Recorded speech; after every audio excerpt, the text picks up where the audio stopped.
नमस्कार। Geography class में आज आपका पुनः स्वागत। हम लोग मानव भूगोल की विचारधाराओं के बारे में अध्ययन कर रहे थे। दो विचारधाराएं हम लोगों ने पढ़ ली थी, निश्चयवाद की विचारधारा, दूसरी संभववाद की विचारधारा। इन दोनों में हमने ये पढ़ा कि निश्चयवादी विचारधारा में यह कहा गया कि इस विचारधारा में प्रकृति सर्वस्व होती है, प्रकृति के अनुसार ही मानव को ढलना पड़ता है, रहना पड़ता है। दूसरी विचारधारा हमने पढ़ी संभववाद विचारधारा। इसके अंतर्गत हमने ये पढ़ा कि इस विचारधारा में मानव सर्वस्व होता है, प्रकृति में या भौतिक वातावरण में जो भी संभावनाएं छिपी होती हैं उनको मानव अपनी बुद्धिमत्ता या कौशल से उपयोग करके लागू करता है।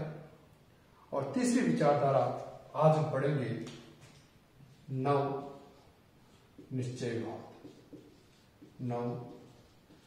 निश्चयवाद विचारधारा, जिसे अंग्रेजी भाषा में न्यू डिटरमिनिज्म के रूप में भी जानते हैं, जिसे न्यू डिटरमिनिज्म के रूप में जानते हैं, या इसे आधुनिक निश्चयवाद भी कहा जाता है। इस संकल्पना को आधुनिक निश्चयवाद के नाम से भी संबोधित करते हैं, या आधुनिक निश्चयवाद को एक नाम और देते हैं, बोलते हैं present day determinism. Present day determinism विचारधारा के रूप में से संबोधित किया। इससे पहले तो दो पढ़ी अपन ने, निश्चयवाद और संभववाद। एक में था प्रकृति सर्वस्व, दूसरे में थी मानव सर्वस्व। अब इसी विचारधारा की हम बात करें नव निश्चयवाद विचारधारा में, तो न तो इसमें प्रकृति सर्वस्व है और न ही इसमें मानव सर्वस्व है। दोनों को सर्वस्व नहीं है, लेकिन दोनों बिना काम नहीं चलता। यानी इस विचारधारा का जो मूल जो मंत्र है कि न तो इसमें प्रकृति सर्वस्व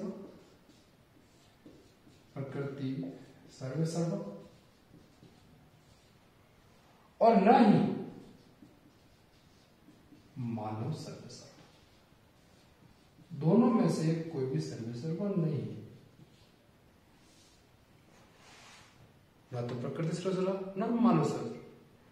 इस विचारधारा में दोनों का सामंजस्य होना चाहिए। सामंजस्य होकर काम करेंगे तो ये विचारधारा होगी आपकी नव निश्चयवाद। दोनों को जरूरी नहीं कि ये प्रमुख होगा ये प्रमुख होगा, नहीं, दोनों का सामंजस्य होता है।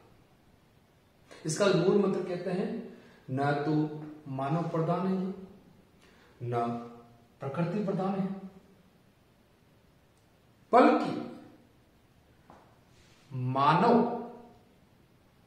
प्रकृति का कहना मानते हुए, मानव प्रकृति का कहना मानते हुए उस पर नियंत्रण करता है। प्रकृति का कहना मानना पड़ेगा, तो लफड़ा पड़ जाएगा। मानव प्रकृति का कहना मानते हुए उसका क्या करता है? नियंत्रण करता है, उस पर नियंत्रण करता है कोई भी काम करना। इस विचारधारा को विकसित करने का श्रेय ग्रिफिथ टेलर को जाता है, या जी टेलर भी कहते हैं। कई बार आ चुका है कि नव निश्चयवाद विचारधारा के प्रतिपादक कौन है? जी टेलर या ग्रिफिथ टेलर। इससे पूर्व अपन दो पढ़ी। निश्चयवाद के प्रतिपादक फ्रेडरिक ड्रेडजर, संभववाद विचारधारा के प्रतिपादक विडाल डी ला ब्लाश और नव निश्चयवाद विचारधारा के प्रतिपादक जी टेलर। टेलर ने 1951 में, कब 1951 एक पुस्तक लिखी, geography in the 20th century, यानी कि 20वीं शताब्दी का भूगोल। किताब का नाम क्या? ज्योग्राफी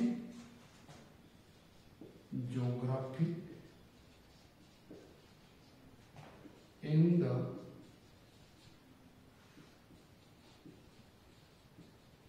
20th सेंचुरी, 20वीं शताब्दी में भूगोल। ये किताब किसकी है? जी टेलर की। कब लिखी है? 1951। इस किताब में नव निश्चयवाद संकल्पना का जिक्र किया गया।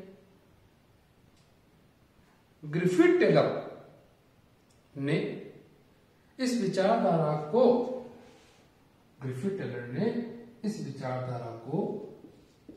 वैज्ञानिक निश्चयवाद भी कहा। क्या कहा? वैज्ञानिक निश्चयवाद के रूप में भी इसे समझ गया। किसने किया? जी टेलर ने। इसके अलावा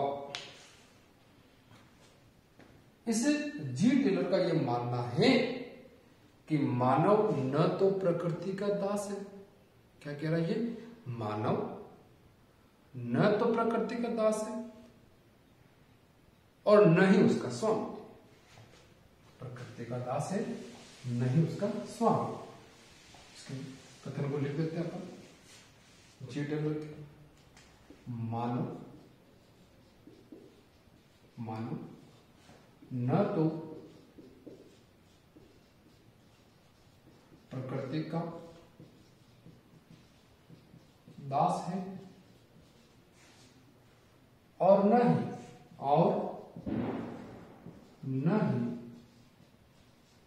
उसका स्वामी। इंपॉर्टेंट कथन। अजय एग्जाम में तो किसका है? जी टेलर का।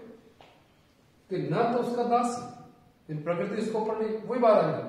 न तो प्रकृति सर्वसर्वा, न ही मानव सर्वसर्वा। क्या कहा? मानव न तो प्रकृति दास है, न स्वामी है। मानव उस पर कंट्रोल कर रहा है, ठीक बात है, लेकिन आधिपत्य नहीं कर सकता उसका। ये जाने। और मानव को इस विचारधारा में कहीं न कहीं प्रकृति के आगे झुकना पड़ता है। कहा? ना तो प्रकृति का दास है, न उसका स्वामी है, लेकिन यह ध्यान रखना है मानव सर्वत्र एक सक्षम या सर्वत्र सक्षम नहीं है, कह सकते हैं कि वह कहीं न कहीं प्रकृति के आगे नतमस्तक हो जाता है, बल्कि उसे होना पड़ता है। इसके अलावा ग्रिफिथ टेलर ने इस विचारधारा को रोको और जाओ, रुको और जाओ निश्चयवाद विचारधारा करूंगा। क्या? Stop and go. रुको और जाओ। ये शब्द इसका है जी टेलर का। और जी टेलर ने इस विचारधारा में कहा कि मानव, या उसने बताया जी टेलर ने कि मानव वातावरण का स्वामी नहीं है, बल्कि जी टेलर ने यह कहा है कि मानव, या उसकी तुलना जो कर रहा है, एक महानगर या कोई सिटी है, उसके चौराहे पर एक ट्रैफिक पुलिस होता है।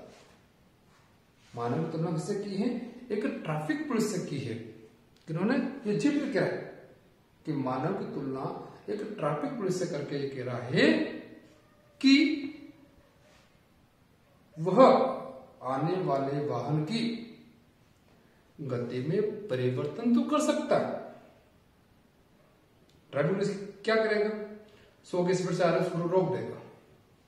परिवर्तन तो कर दिया उसने, धीरे कर दिया। क्या ट्रैफिक पुलिस कह देगा कि आप साइड में नहीं जा सकते?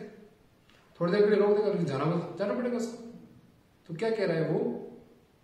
उसकी गति में परिवर्तन तो कर सकता है, लेकिन उसकी दिशा को नहीं बदल सकता। किसने कहा? मानव प्रश्न आ जाए कि मानव को ट्रैफिक पुलिस की उपमा किस द्वारा दी जाती है? तो नाम निश्चित बात है। और किसके द्वारा क्या गया? ग्रिफिथ टेलर के द्वारा। कि मानव क्या है? ट्रैफिक पुलिस है जो आने वाले की गति में परिवर्तन तो कर सकता है, लेकिन उसकी दिशा में वह परिवर्तन नहीं कर सकता। इसकी ओर जाना है, मुझे जाएगा। एक एग्जाम्पल तो हम बढ़ते हैं अपन इस नाम निश्चयवाद विचारधारा में कि उत्तरी अमेरिका माध्यमिक देश है कनाडा देश के जो प्रेरिस के मैदान है, प्रेरिस के मैदानों में मानव द्वारा खेतों में खाद डालकर या खाद का या उर्वरक का प्रयोग करके उस क्षेत्र को काफी विकास किया गया। उस क्षेत्र का बहुत ज्यादा विकास किया गया, उत्पादन बढ़ाया गया। लेकिन ये बताइए आप कि मानव बंजर भूमि पर खाद का प्रयोग करके उसे उपजाऊ बनाना चाहे तो इसे थोड़ी कर सकता हो। हाँ, थोड़ी बहुत जमीन उपजाऊ है तो उसमें खाद डाल देगा, लेकिन बिल्कुल ही बंजर भूमि है तो थोड़ी कर सकता। बात वही चीज कह रहा है कि भले इसमें मानव प्रकृति का दास नहीं है, लेकिन उसका स्वामी भी तो नहीं है। वो संभावना देगा, वो प्रकृति के सामने उसको झुकना ही पड़ेगा मानव को।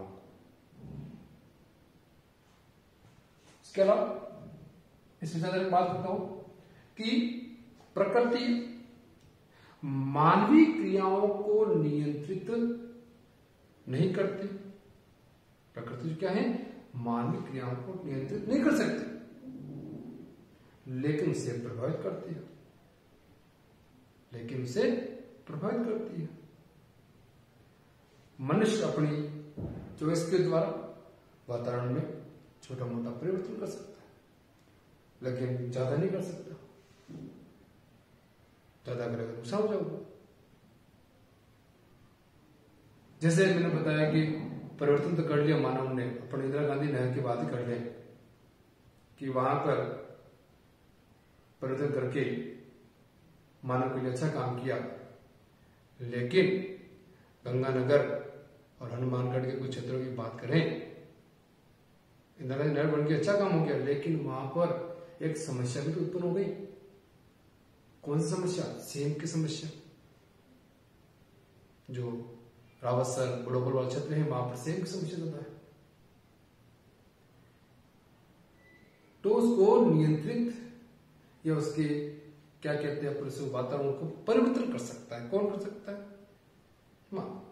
अपने इच्छा के अनुसार, अपने चाहत के अनुसार या अपने चॉइस के अनुसार। इसके अलावा इससे कुछ महत्वपूर्ण क्वेश्चन बात करते हैं अपन। एक विद्वान है टेथम, एक बार प्रश्न आता होगा। टेथम महोदय ने इस विचारधारा को व्यवहारिक संभववाद, व्यावहारिक संभववाद या क्रियात्मक संभववाद। टेथम ने क्या कहा?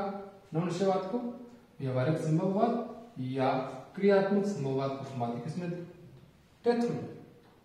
एक बार बात करते हैं प्रोफेसर स्पेट, OH स्पेट। स्पेट ने नवनिश्चयवाद विचारधारा को प्रसंभववाद कहा। ये तो कई बार नेट में प्रश्न आ चुका है। प्रसंभववाद किसने कहा? तो स्पेट। और टेलर ने इस विचारधारा को पहले बता दिया।